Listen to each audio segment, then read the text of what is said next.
Does pep club sound very cool to you? No, we're not a pep club, man. And we're not about pep. We are a rowdy crowd.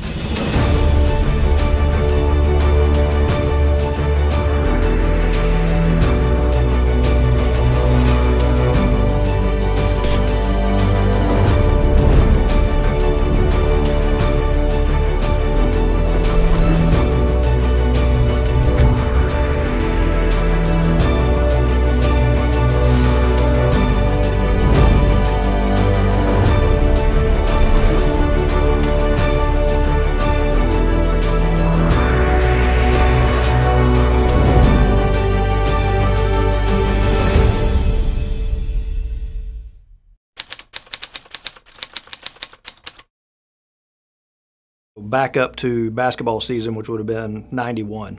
Good friend of mine, Jeff Lindley, said, "Hey man, nobody's coming to the games." I said, "Can you get that going for us?" And I was like, "Yeah, man, I'm your guy. I'll get some people there."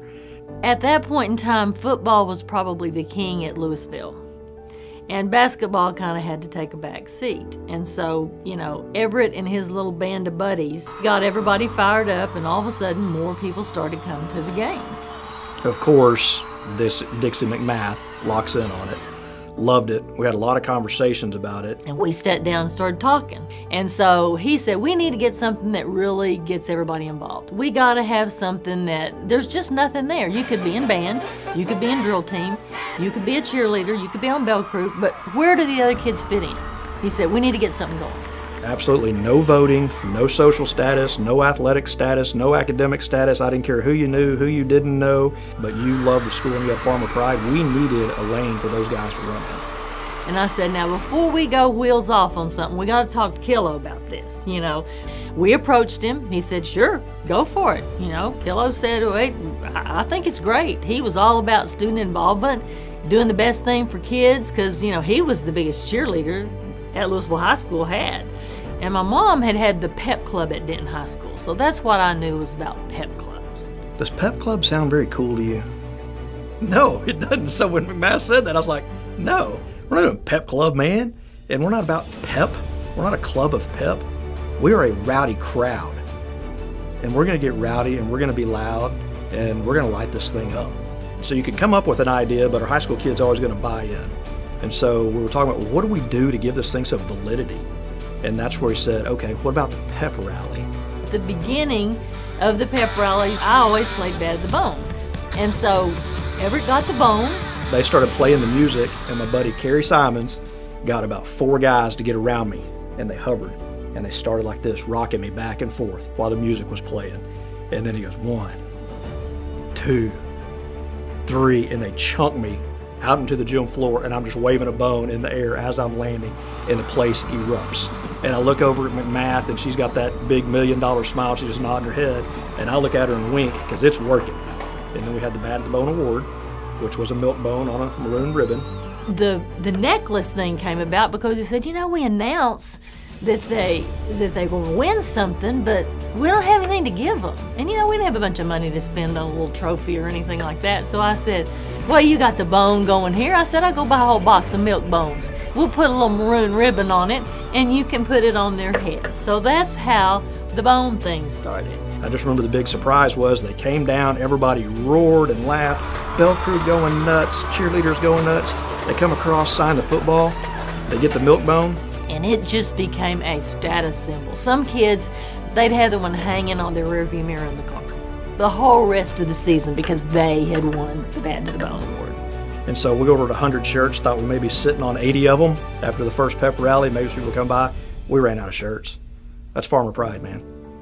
And they even had to, at one point, rope off an area for the rowdy crowd to sit like they do the band and drill team. They became that big. But when I got to high school, that's when the first time we saw the rowdy crowd and Everette and everything starting to, you know, come together. You're oblivious if you didn't see it when you walked into school. I mean, you'd trip over the fact that they had so much tradition and so much pride, and you just wanted to be a part of it, whether if you're in band or sports or however you wanted to do it, you felt like you wanted to be part of something. Because the real underlying goal for me was to get these kids that maybe were on the periphery a little bit, like, no man, you're just as valuable as the guy taking the snap from under center, man. We're all farmers. Let's go. Kids that had never thought about being a part of anything before, they felt like they belonged. And that was the most important thing. I was very taken aback by Everette's ability to get the student body so riled up in a pep rally. But I really felt like when Everette came in and did things, it really brought it to a new level. Everette passed that tradition on as he graduated, that somebody wanted to do what he was doing. And so I had said that I wanted to take the Bad to the Bone Award and put on some sort of uniform. And I said, we can go to Walmart and get like these bright orange vests for hunters and we'll really stick out. Clay really, he was like, man, you know, we run the wishbone offense. Ronnie Gage has been doing this for years. You know, our goal was to, you know, introduce the Bad to the Bone player every week. They play the Bad to the Bone song. Got to do something with these bones. And then I thought of the idea to get a plastic bone and literally just make it look like it was going through our heads and call ourselves the Boneheads. And I'm like, that's genius, man. I mean, that's awesome. Yeah, the Boneheads, that's great. And the first time they ever showed up in that, I was like, what are you doing?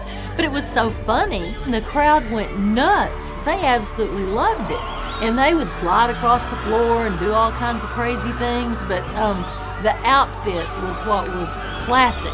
And they wear that same thing to this day.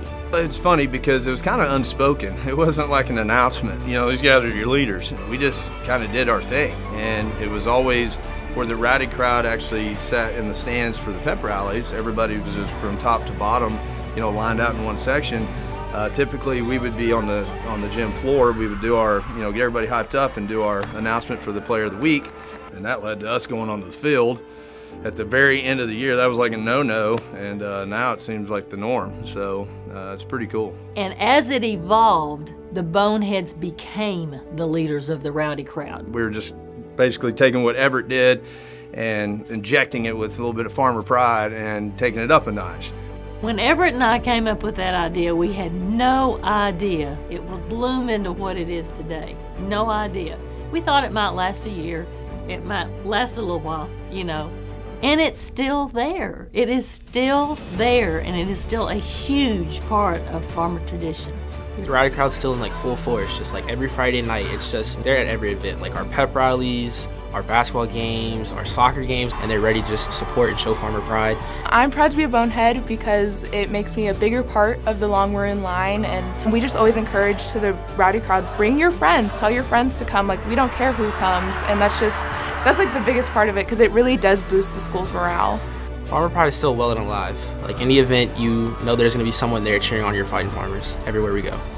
Being a Bonehead now means that you are the symbol of school spirit at one of the most prideful institutions I've ever stepped foot in. And I have to lift my head up every day thinking I played a part in that, and that's pretty cool.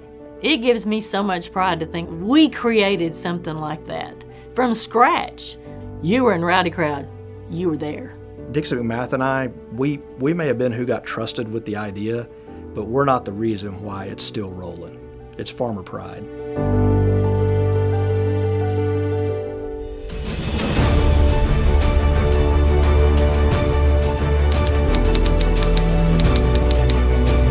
Before every game, I would holler at them, what are you going to bring? And they'd say the wood. Even though lots of people don't really know where it came from, it kind of became, I guess, the battle cry of Hebron High School. Everybody knows what it means to bring the wood at Hebron High School.